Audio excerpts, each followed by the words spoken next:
A Fox News alert: the Kremlin saying Saturday's Trump-Putin meeting at the G20 summit is still on, but no confirmation from the White House just yet. President Trump has said he's considering canceling those talks after Russia seized Ukrainian ships in the Black Sea. The president telling the Washington Post, quote, "Maybe I won't even have the meeting. I don't like that aggression. I don't want that aggression at all."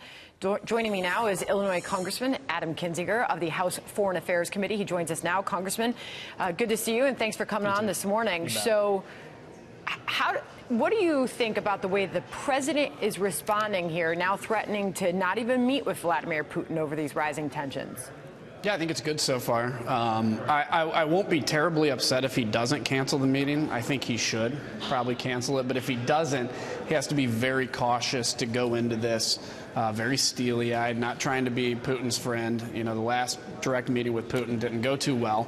And so this is an opportunity to actually make it go pretty strongly. And I think making it clear that the power that the United States has, comparing the fact that Russia is not the old Soviet Union. In fact, they're a declining economy, declining population with a military that, you know, got shot down, lost a plane by Bashar al-Assad, got shot down by the Turks, and lost 200 mercenaries to the U.S. military. This is not our equal, and so the president has a lot of leverage if he does meet with them. You know, that is one way to show that he doesn't like the aggression coming from Russia, the president, that is. Is there another way, perhaps? The president of Ukraine has given this interview, and he is asking President Trump to deliver a pointed message to Putin. What more could President Trump do to show that? Well, I think remind Putin what he's already done. This is actually one of the more hawkish administrations against the Russians in a long time. President Obama basically gave not even joking, gave blankets to the Ukrainian army as aid. President Trump has authorized lethal aid. I think more lethal aid. I think partnerships with the National Guard or the United States military to help train the Ukrainian military. So making it clear that places like Georgia, places like Ukraine, and Eastern Europe are our allies, and we will stand with them. If you're a NATO partner, which Ukraine isn't, but if you're a NATO partner, we'll defend you with Article 5. If you're an associated partner like Ukraine, we're going to do everything we can to train your military to defend yourself. So there has to be a cost to Vladimir Putin for his aggression. I also think maybe if we have the ability to right now, steaming some ships into the Black Sea to make it clear that we're there. Interesting. Senator Ron Johnson joined us earlier on the program and said this. This is a situation where Vladimir Putin, he sees the results of the U.S. elections. He sees the weakened state of Macron and Merkel and of the British Prime Minister as well. And so he's testing the West. He's going to see how we react. So we must react with real strength and resolve. So we'll see if that meeting with Putin takes place. Otherwise, the president will be meeting with a number of world leaders from Argentina, China, South Korea, Japan. What do you expect to come out of this G20? Well, I think it'll be a good opportunity for the president to say, on the area of the economy, we're going to defend our trading rights.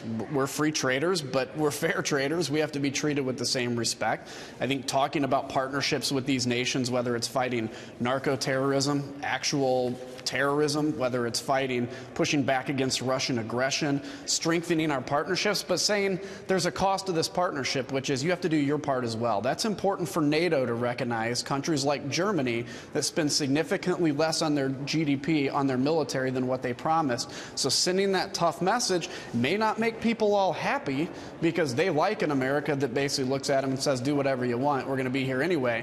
But I think the president's correct in saying you have to carry your share of the bargain. We have an outsized weight in the world, but you got to do your part too. Meanwhile, take the moment to now, and we are told now that Secretaries Mattis and Pompeo have arrived on Capitol Hill. They're going to be giving this briefing to all the senators. Obviously, Yemen is going to be one of the big topics, but expected to come up as well as the killing of the columnist Jamal Khashoggi, a discussion on Ukraine. This is an incredibly important briefing that is about to begin, and we could hear from Pompeo shortly after. Your expectations there? Well, I expect somebody like Rand Paul to come out and say how, he wants to completely cut off relations with Saudi Arabia. He's been saying that forever. But the reality is, yes, this was a terrible act by the Saudis.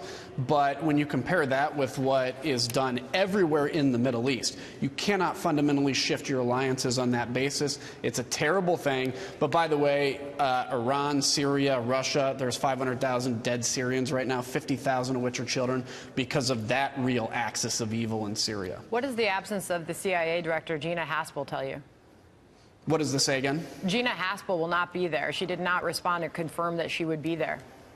Yeah, I don't know what it means. I mean, maybe she doesn't want to be. Maybe she has stuff going on. But I think having Pompeo and Mattis there, that's like the A-team. They're going to get all the answers that I think the administration is willing to give or can give. And but I do expect some senators to come out and grandstand afterwards. But the reality is we cannot fundamentally shift our alliance, because if you go away from Saudi Arabia, you're going to Iran, and I can point to 1,000 things they've done that are 10 times worse than anything Saudi Arabia has. Well, all 100 senators are about to be briefed, so we await that. Thank you very much, Congressman. You bet. Take